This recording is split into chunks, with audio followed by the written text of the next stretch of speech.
winners? Let the pros show you how to make money.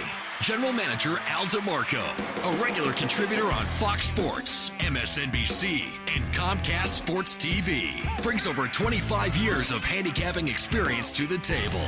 CEO Steve Budin, the author of Bets, Drugs, and Rock and Roll, is the man responsible for creating the online betting industry. Together, they lead PickNation.com, your number one source for winners. Gamblers love betting favorites in the NFL. Problem is, this season, through the first 4 weeks, you haven't made a lot of money if you've been playing the chalks. But that doesn't mean there isn't profit to be made here in Vegas, especially last Sunday when a lot of the public favorites came to play and delivered with wins and covers like New England, San Francisco, Houston, and Denver. And when I say public favorites, I mean these are the teams that are well known, have star quarterbacks. The public loves betting on them. Of course, the odds makers inflate the lines as well. Hi everyone, Al DeMarco here along with Steve Budin, and this is the Countdown to Kickoff program brought to you by PickNation.com. We are proud to be joining you here for the 6th consecutive season on FoxSports.com, as this is the only nationally televised show that breaks down all of your NFL top games from a point spread perspective. I've been a professional handicapper for 25 years, started my career as a sports reporter, so I used the knowledge and the experience that I gained from covering teams and players, being in locker rooms and on the field. That has shaped my philosophy toward handicapping. Steve Budin, on the other hand, this guy knows all about what I was just talking about when it comes to inflating the prices you make gamblers pay for with public favorites, because he was a son of a bookmaker, former bookmaker himself, and the guy that really created what you now know as the offshore sports betting industry. And Steve, I'm sure when you were running shop many, many years ago, when those public teams were there, you always gave a little boost, a half point, a little more juice to be laid. Oh, absolutely. We called it the marquee matchup, and whenever we saw our client base hitting those games, we ran the numbers as high as we could get away with. That was back before the days of the internet, where you can look lines up and compare and contrast. Every bookmaker was their own island. You could make whatever line you wanted, and we kept driving those numbers up. Great thing about this show, Al calls himself a journalist, which he is, but one thing he didn't tell you, he's also been a professional gambler for 25 years. Me, on the other hand, I've been a professional bookmaker for the same, a former bookmaker. That's the yin and yang that we have on the show, both sides of the proverbial fence. That's why it's the best show on TV. You know, one of the things I think that gamblers have to do is sometimes you look at the card, and it's almost like when you're taking a test back in school and you look and it's a true-false test and there's 20 questions and you look down and there's 19 of them that you think are true. You know that's not the case. Same thing when you're handicapping an NFL card. If you're checking off favorite, you've got to step back and say to yourself, I know there's going to be a lot of dogs that are going to cover which are the key games. You either eliminate some of those chalks or you focus in on some of the dogs. One of the teams that did not cover last week as a public favorite, the Atlanta Falcons. They were on a roll. We saw them on Monday night against the Denver Broncos. We saw them go to San Diego, obliterate the Chargers. They came back home, taking on a Carolina team that was embarrassed, humiliated on national TV. Cam Newton sulking after that blowout loss at home to the Giants.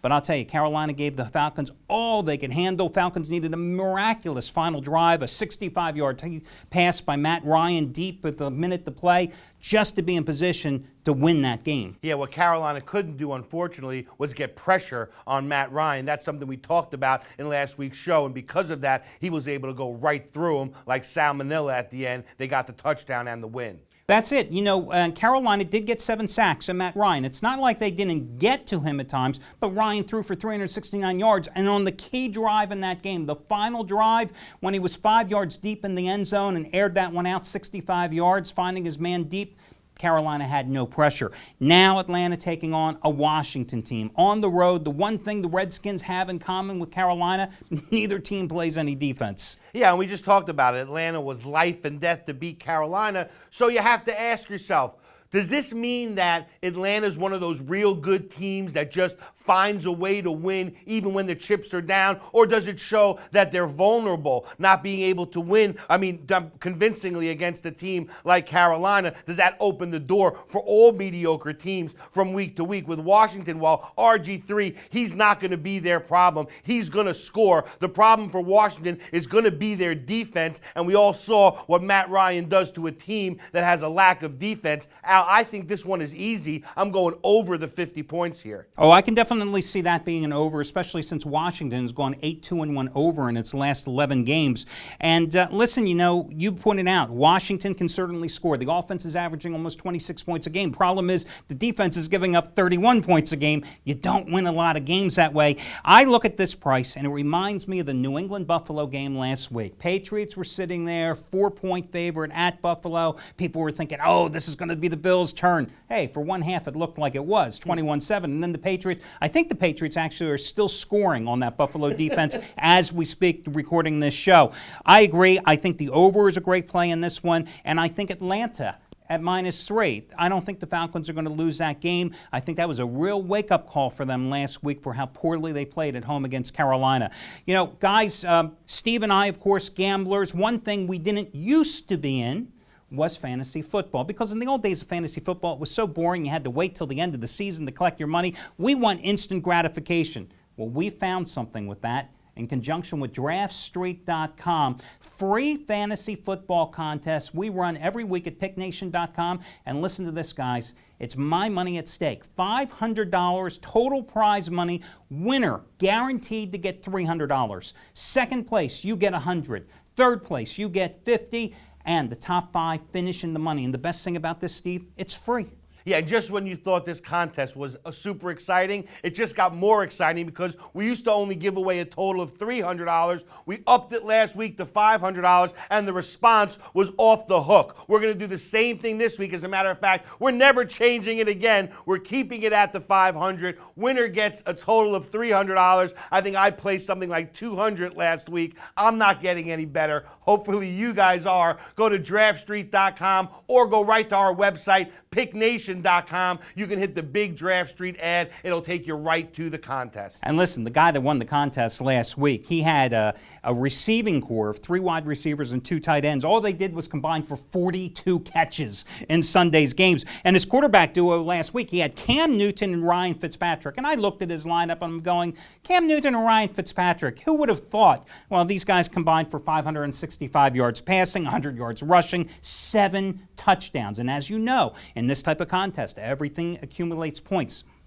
And Steve, the great thing about this, as we said, instant gratification. The contest is over after the Monday night game. So on Tuesday, you know if you won the money. And you've got nothing to lose because it's absolutely free. Absolutely. So guys, make sure, check it out. Click on the ad. PickNation.com brings you right to the contest. Free entry. $300 first place money. My money if I don't win. And by the way, I was almost as bad as you last week. We won't mention how low I finished in the standings. And $100 for second place, $50 for third, top 5, finish in the money in conjunction with DraftStreet.com. Steve, next game, Pittsburgh and Philadelphia. The Eagles here, I think they have 3 wins by a total of 4 points. They were darn lucky to escape with maybe a loss versus the spread or a push against the Giants last week at home. They're going to Pittsburgh, a Steelers team that needs a win, coming off a bye. I think this is a great spot to look at Pittsburgh, especially since they have covered 9 consecutive games after their last 9 straight-up losses. I mean, you can't discount what the Philadelphia Eagles have done. I know they haven't played their best ball, but when you look at this team compared to last year doing everything they possibly could to find a way to lose. This year, doing everything they possibly can to find a way to win. The 2 big games that they won, Giants and Baltimore, those are playoff-bound teams potentially. I don't care how you win those games. When you win those games, it's a good thing. The one thing about it, both those games came at home. This week going on the road, Philadelphia, not the same team on the road. We saw them lose to Arizona. That was their big one on the road. And then they had to win in week 1, life and death, to beat the Cleveland Browns in Cleveland, also on the road. The Steelers, Ben Roethlisberger, one of the only elite quarterbacks that at this point has been playing well since game 1, but he's not the answer here. The answer for Pittsburgh is their defense, their veteran defensive squad. Can they contain Michael Vick? I think the answer is yes. I'm going to go with the Steelers -3.5, and you better believe I'm buying down to 0.5 point here. Absolutely, and listen, you hit the key thing here. The defense hasn't really played that well for the Steelers this year. But keep in mind, James Harrison expected to see his first action. Troy Polamalu expected to return to action after missing a couple of games. The offense for the Steelers has gotten the job done. I mentioned last week on the show when we were breaking down the Oakland-Denver game why I thought the Broncos would kill the Raiders. The only reason the Raiders won in overtime against Pittsburgh 2 Sundays ago is because the Steelers shot themselves on the foot. 10 penalties, 4 fumbles, 1 interception. They had 433 total yards in that contest. I think they can put the yards up. I think Roethlisberger will not be bothered by the Eagles' pass rush. And I think with the return of those veterans, that will make the difference on defense for Pittsburgh. Listen, guys, I want to talk about a special thing that we do here at PickNation.com. It's something that I developed last March and launched it. It's what I call the Charity Play of the Week. I believe there's a greater good that we can accomplish in gambling. I also believe that we can create some positive karma because karma is not dropped off at your doorstep every morning. And as gamblers, we need some good karma. Absolutely. So what I do every single week, I take the play of a top handicapper and I give it to you for free. And in return, if that play wins, I ask you the next day to make an anonymous donation of any amount, $5, $15, $500. It doesn't matter, to the charity, the organization, the family, and financial need of my choice. And it's won the last 2 weeks. It's won 10 of the last 15 weeks. And today, Chuck O'Brien has his NFL total of the year, guys. And it's a big play for Chuck O'Brien. He's won it 2 straight years, 7 of the last 9. In fact, this play, if you were to buy it at the site, it would cost you $65, but you are going to get it for free today simply by using this coupon code, TOTAL65, TOTAL and the number 65. You go to PickNation.com, you click on Chuck O'Brien's homepage, then you put the play in your shopping cart, it'll show $65. You use that coupon code, TOTAL65, no space between total and 65, and that will get you his play for free, no strings attached. Again, if it wins tomorrow then, I will go ahead and put up the charity, the organization, the family that needs some financial assistance and ask you to make an anonymous donation. It's the Charity Play of the Week. We're the only people that would ever do it. I think it's something that, as I said, there's greater good to gambling, and this is how we accomplish it. Again, Chuck O'Brien, NFL total of the years, won it 7 of the last 9 years, and you can get it for free using that coupon code, TOTAL65. Steve, next game, Giants in Cleveland. Browns have a couple extra days of preparation, played well against Baltimore, but I think they played well against Baltimore because the Ravens were playing their 4th game in 17 days. They were just coming off that nail-biter comeback win against the Patriots. I think it was a letdown spot. Not that impressed by Cleveland. Giants didn't play great against Philadelphia, but a Giants team that struggled at home, losing to the Cowboys, barely overcoming Tampa Bay. I think the real Giants show up here today, and the defense harasses Brandon Weeden. Yeah, not a whole lot of expert analysis needed here, Al. The Giants are a good team coming off of a bad game. In the same respect, Cleveland, a really bad team coming, like you said, off a pretty good game. I think that the key here is not Eli Manning. The key here is not Victor Cruz. I think the key here is Tom Coughlin. He gets his team ready for this game. It becomes the men against the boys. I'll take the men -10. And listen, the Browns are giving up almost 25 points a game. They don't do an exceptional job at pressuring opposing quarterbacks, so I think Eli Manning is going to be able to sit back there in the pocket, and I also think the Giants are going to be able to run on them. I just like the Giants, especially since they're coming off the loss. If they had beaten the Eagles in that dramatic fashion, if Lawrence Tynes had hit the field goal in the closing seconds, I think this would be a prime letdown spot, just like the Ravens had facing Cleveland last week. But the opposite is true, so now I think that they are underpriced. If they had beaten the Eagles, I think the Giants would have been laying probably 12.5, 13 in this one. Guys, we've got lots more to cover. As a matter of fact, next game is going to be up on the board, Cincinnati, Miami. We'll be back in just a moment, part 2 of our program.